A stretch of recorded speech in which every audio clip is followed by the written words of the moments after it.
ایک شخص نے بیوی کو طلاق دے کے دوسری شادی کی. اس کا بیٹا تھا 10 سال کا. تو اس نے اپنے بیٹے سے کہا کہ بیٹے بتا پرانی اماں صحیح تھی یا یہ صحیح ہے؟ اس نے کہا نہیں ابا وہ تو جھوٹ بڑے بولتی تھی، یہ صحیح ہے. وہ جھوٹی تھی، وہ جھوٹ بڑے بولتی تھی میری سگی اماں، یہ سچ بولتی ہے.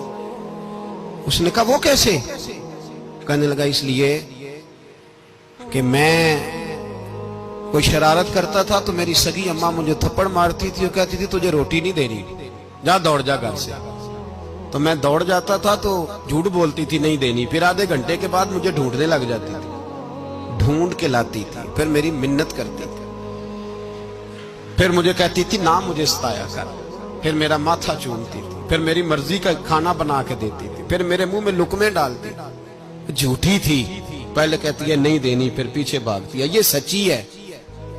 میں شرارت کرتا ہوں تو تھپڑ مار کے نکالتی ہے، پھر میں منتیں کرتا ہوں پر روٹی نہیں دیتی، پیر پکڑتا ہوں نہیں دیتی. سچ بولتی ہے، اپنی بات پہ ڈٹ جاتی. او بھائی بچے اس کی ماں ہی پال سکتی ہے.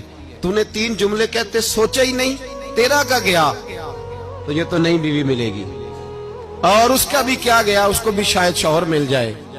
ان پھولوں کی پرورش صرف ان کا مالی کر سکتا ہے، دوسرا کر سکتا؟ تو نے حوصلہ ہی نہیں کیا. ٹھیک ہے غلطی بی بی کی تھی پر تو مرد تھا نا، تیرے پاس تو دلیری تھی. فٹافٹ 3 طلاق کے جملے